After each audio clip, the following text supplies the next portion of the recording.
देखिए, बहुत सेंसिटिव बात है कि डेंगू को लेकर के हम लोग चर्चा कर रहे हैं, व्यापार के बारे में बात ना करें। अगर आपके सरकारी अस्पताल अध्यक्ष महोदय नहीं दे पा रहे इलाज, इसका मतलब आप व्यापार करा रहे हैं, गरीबों के साथ व्यापार हो रहा है। और अगर ये सरकार ये कहती है कि सरकारी वक्त, तो ये बताए कि प्राइवेट हॉस्पिटल में इलाज ज्यादा हुआ कि सरकारी अस्पताल में इलाज ज्यादा हुआ। और डेंगू को लेकर के लाखों रुपए खर्च हुए गरीबों के, क्या लाखों रुपए में नहीं इलाज हुआ? सवाल केवल डेंगू का है कि लाखों रुपए क्या खर्च करने के बाद भी इलाज नहीं हो पाया, जान नहीं बचा पाए। क्या ये परिस्थितियां नहीं है क्या? ठीक है, माननीय मुख्यमंत्री जी। अध्यक्ष जी,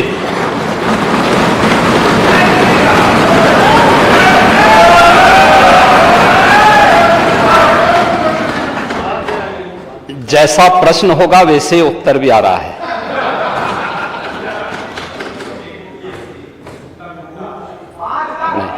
शांति सुनिए। प्रश्न ही उल्टा था तो उस उल्टे प्रश्न को सही करने का प्रयास हुआ है। और अभी तो आपने आधा ही उत्तर सुना है, पूरा सुनेंगे तो संभवतः पिछला इतिहास याद आने लग जाएगा। महोदय, माननीय सदस्य ने बहुत महत्वपूर्ण मुद्दे की ओर ध्यान आकर्षित किया है और सरकार इसको लेकर के पहले से ही अवेयर थी। अंतर विभागीय समन्वय से संचारी रोग नियंत्रण के लिए, आपने केवल डेंगू की बात की है, जब वेक्टर बॉर्न डिजीज की हम बात करते हैं तो केवल डेंगू उसमें नहीं आता है। वर्मा जी, आप तो चिकित्सा शिक्षा के मंत्री रहे हैं ना, तो केवल डेंगू नहीं आता उसमें, मलेरिया भी है, चिकुनगुनिया भी है, कालाजार भी है। इन सभी से संबंधित वेक्टर बॉर्न डिजीज हो या फिर वाटर बॉर्न, जल जनित हो या फिर विषाणु जनित कोई भी बीमारी हो, इनके उपचार के लिए सरकार के स्तर पर एक समन्वित प्रयास किया गया है। और उस समन्वित प्रयास को ही हम लोगों ने संचारी रोग नियंत्रण का एक विशेष अभियान, वर्ष में 3 बार चलता है ये कार्यक्रम, जिसमें पहले 15 दिन संचारी रोग के लिए अवेयरनेस के साथ साथ अंतर विभागीय समन्वय से स्वास्थ्य विभाग नोडल विभाग होने के नाते सभी अन्य विभागों के साथ समन्वय के माध्यम से इन कार्यक्रमों को नियंत्रित करता है। इसके बाद डोर टू डोर जाकर के दस्तक अभियान के माध्यम से कहीं भी कोई व्यक्ति जो बुखार से पीड़ित है, उस व्यक्ति को नजदीक के स्वास्थ्य केंद्र में उपचार की सुविधा दिलाने की व्यवस्था करना। उत्तर प्रदेश 25 करोड़ की आबादी का राज्य है और स्वाभाविक रूप से अलग अलग क्लाइमेटिक जोन होने के नाते अलग अलग क्षेत्र में अलग अलग प्रकार की बीमारियां देखने को मिलती हैं। जैसे आप ईस्टर्न यूपी से चलकर के नेपाल की तराई से लेकर के सहारनपुर तक देखेंगे तो इंसेफ्लाइटिस से पूरा क्षेत्र प्रभावित था। अगर आप बरेली और बदायूं और उसके आसपास के क्षेत्र को देखेंगे तो ये क्षेत्र मलेरिया से ज्यादा संक्रमित रहता था। वाराणसी से लेकर के प्रयागराज, लखनऊ, कानपुर होते हुए अगर आप फिरोजाबाद, आगरा तक पहुंचेंगे तो ये पूरा क्षेत्र डेंगू से प्रभावित है। अगर बुंदेलखंड क्षेत्र में अगर आप देखेंगे तो ये क्षेत्र चिकुनगुनिया से प्रभावित है। बिहार से सटे हुए जो हमारी सीमाएं हैं वहां पे हम देखेंगे तो कालाजार इन क्षेत्रों में ज्यादा प्रभावी रूप में देखने को मिलता था। और सरकार के द्वारा जो समन्वित प्रयास किया गया है, आपने केवल डेंगू की चर्चा की, बीमारी डेंगू पूरी तरह नियंत्रण में है और सरकार के द्वारा समय पर उठाए गए कदमों का परिणाम था। एक प्रकार का ये फ्लू हो गया है, फ्लू है, आता है, इसका एक अपना एक साइकिल इसका होता है। लेकिन मुझे आश्चर्य होता है कि जो सदस्य यहां पे प्रश्न उठा रहे थे, आप एक बहुत सीनियर सदस्य हैं, वो तो जब चिल्ला रहे थे तो मुझे उनके स्वास्थ्य की भी चिंता हो रही थी, रविदास मल्होत्रा जी की। उसको आपने जो बात कही है वह ब्लड ट्रिप नहीं था, उसको प्लेटलेट्स कहते हैं, ठीक है ना, प्लेटलेट्स कहते हैं। और वह पर्याप्त मात्रा में हर जनपद में आज के दिन पे उपलब्ध है। ब्लड सेपरेटर यूनिट, पहले होता क्या था कि हम होल ब्लड चढ़ाते थे।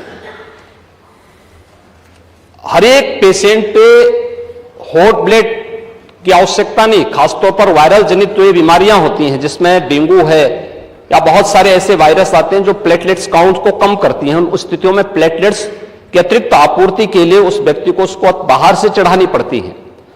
इसके लिए हर जनपद में ब्लड सेपरेटर यूनिट दी जा चुकी है, वे काम करनी शुरू की है। वहां पे हर जगह सरकार के स्तर पर बेहतर प्रयास हुआ है।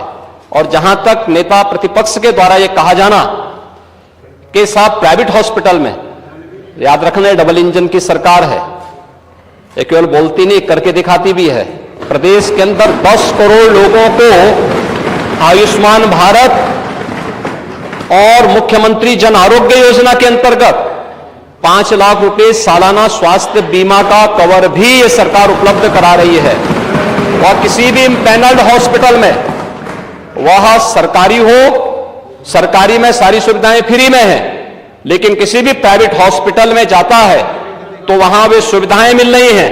और ये पूरा सदन गवाह है कि हर माननीय सदस्य को इस सदन के द्वारा अपनी निधि से ही 25 लाख रुपए सालाना देने का अधिकार दिया गया है।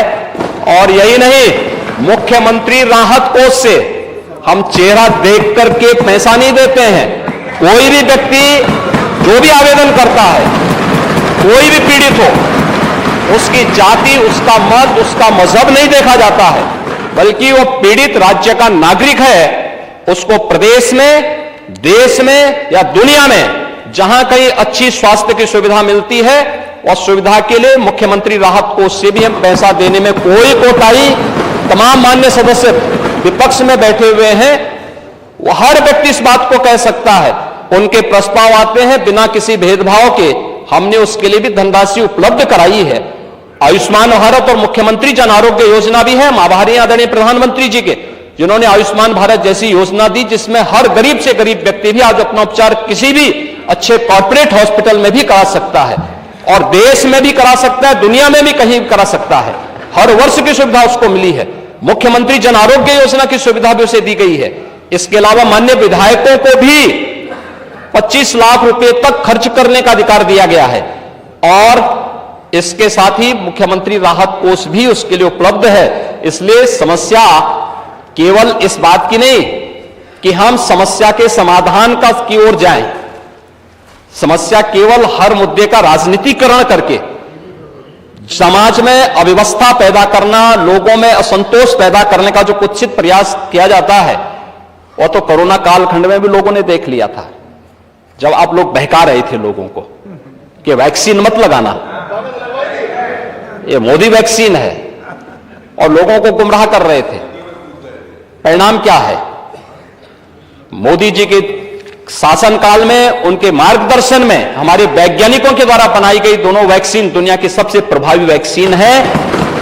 दुनिया के अंदर तमाम देशों में कोरोना महामारी के मामले बढ़ते हुए दिखाई दे रहे हैं। भारत में कोरोना कंट्रोल है और उत्तर प्रदेश में भी पूरी तरह नियंत्रण में है, कहीं कोई समस्या नहीं है। सरकार आपके द्वारा उठाए गए मुद्दों पर पूरी तरह सतर्क है, और अब तो इसके मामले वैसे भी समाप्ति की ओर है। बरसात के समय जल जमाव वाले क्षेत्रों में, अन्य क्षेत्रों में इस प्रकार की बातें देखने को मिलती हैं। और ये केवल डेंगू के मामले नहीं होते, इंसेफ्लाइटिस के भी मामले होते हैं, मलेरिया भी होता है, कालाजार भी होता है, चिकनगुनिया भी होता है। तो आपकी जानकारी के लिए, हो सकता है कि काफी दिन हो गए मंत्री पद से हटे हुए, तो आप भूल गए होंगे, तो आपके संज्ञान में लाने के लिए हमने दिया था। इधर रहते तो हो सकता है कि कुछ लॉलीपॉप मिल भी जाता, लेकिन वहां रहकर के वो कभी नहीं मिल रहा। मैंने माननीय नेता प्रतिपक्ष को सुना, माननीय राजीव वर्मा जी को सुना, माननीय मंत्री जी को सुना। ये नियम 56 के अंतर्गत नहीं है। अध्यक्ष महोदय, अगली सूचना।